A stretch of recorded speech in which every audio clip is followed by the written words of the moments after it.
Hi, third grade. I am in your reading packet. I have page 115 in front of me. This we are going to work on together. We're working on cause and effect.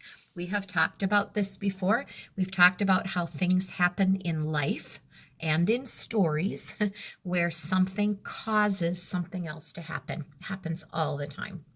So let's get into this. We are going to find four causes and the effect they have from this story. I will read the story out loud, so please follow along. If you need to grab your paper, just pause the video at any time and get what you need. Here we go. One morning, an old man picked a peach from his tree. When he cut into it, he found a tiny baby. He and his wife raised the baby as their own son. The boy never grew taller than an inch, but he was very strong and brave. Now, remember from measuring days, an inch is not very big, an inch is very small. Little One Inch knew his parents were proud of him, but he wanted to prove himself to the world. He decided to travel to the emperor's palace. Now, an emperor would be like a king, the leader of the land. And a palace is like a palace. A palace is like a castle, excuse me. The boy paddled down the river day after day. He faced rain, rough waters, and hungry fish, but he did not stop until he reached his goal. At the palace, he introduced himself to the emperor. The emperor let the princess keep little One Inch as a playmate. That very day, a terrible ogre, kind of like Shrek, attacked the princess. Little One Inch crawled into the shaggy hair covering the ogre's body and began to tickle him. The ogre giggled and squealed and rolled wildly about on the ground. Over and over he rolled until he rolled right into the river and sank to the bottom. To thank Little One Inch for his brave act, the emperor made him a samurai, excuse me, which is an honored warrior. And that would be like in Asian stories. So Japanese, I think a Japanese samurai fighter would be an honored warrior. All right, let's think of some things that happened in this story where something caused something else to happen.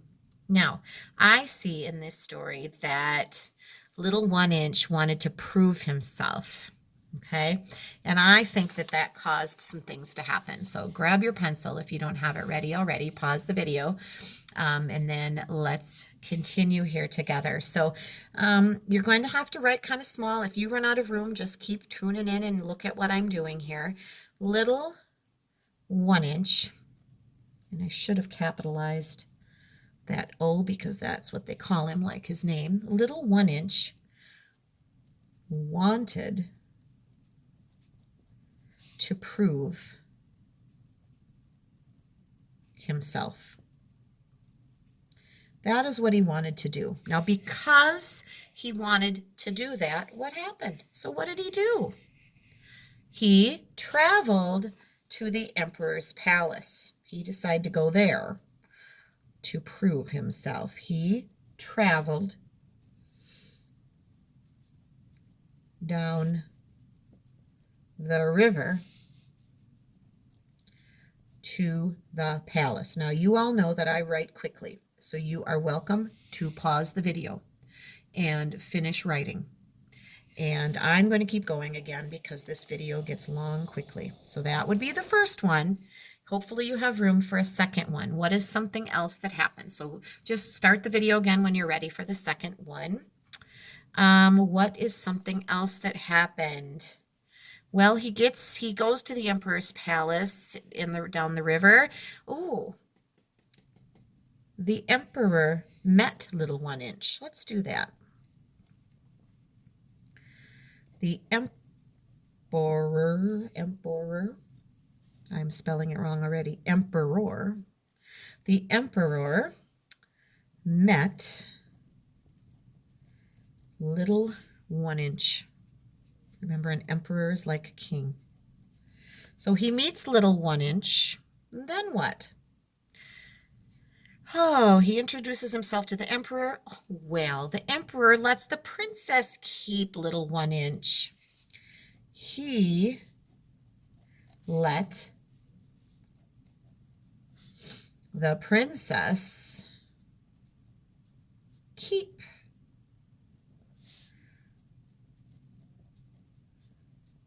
little 1 inch as a playmate, someone to play with. Can you imagine having a little friend that's alive that is this tall? And it's a little person? That'd be kind of cool, wouldn't it? So the emperor met little 1 inch and decides to let the princess keep little 1 inch as a playmate. I did kind of go out of the lines here. Again, just pause the video as you're catching up. You get the idea. I'm going to do one more in here that I have room for. If you're out of room, just follow along. We're kind of learning together here.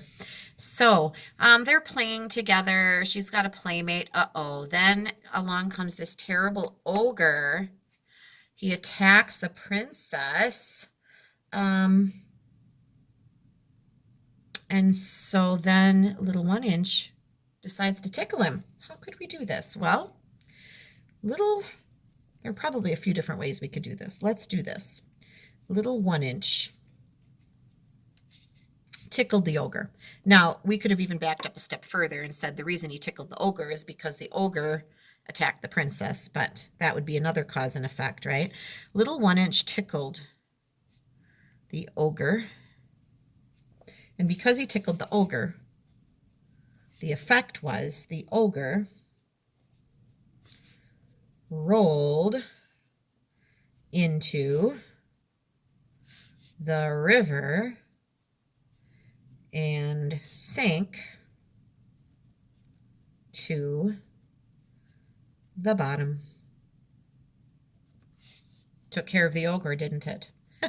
If we had more room, we could even do more. If you're finishing these up, you could say at the end, the emperor wanted to honor the little 1 inch for saving, the princess, so he made him a samurai. We could keep writing.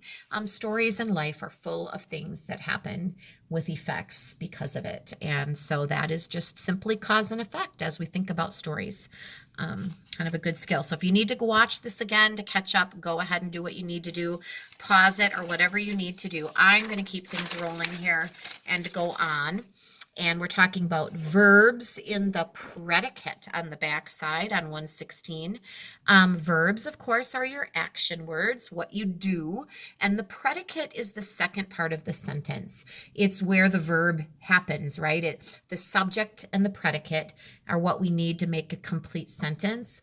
And the subject is who or what the sentence is about. And the predicate is what the subject does or is. So we are going to look for simple predicates. And the simple predicate of a sentence is the absolute verb. It is the action. And so let's just kind of work through this together. The storyteller eats food. The storyteller is the subject. That is the who. What does the storyteller do? The storyteller eats food. Eats food is the whole predicate, but the actual verb action word part that is the simple predicate is the word eats. So when we're looking for just the simple predicate, we're only looking for the verb. And so that is what we're going to look for down here. Now, we have also learned earlier this year that sometimes sentences have what I grew up calling a linking verb, a verb of being. It's kind of a connecting verb that isn't really action. He is a hungry person is a linking verb. It's a helping verb. It just kind of connects things. A verb of being is, am, are, was, and were. Do those sound familiar? We have done those before. We are going to work through this page together as well. So we hear a story. They have underlined the entire predicate. So we is your subject. Hear a story is your predicate. Which word there is going to be your simple predicate? Well, here is the action word. So I'm going to cursive this here, write the word here in cursive. It says write the verb or simple predicate on the line. That's simply what we're doing. And notice it comes right after the subject ends. We hear. That could be a complete sentence right there. We hear. This is who, this is what we do. We hear. A story is kind of just extra information that's added into that sentence. The story is very funny.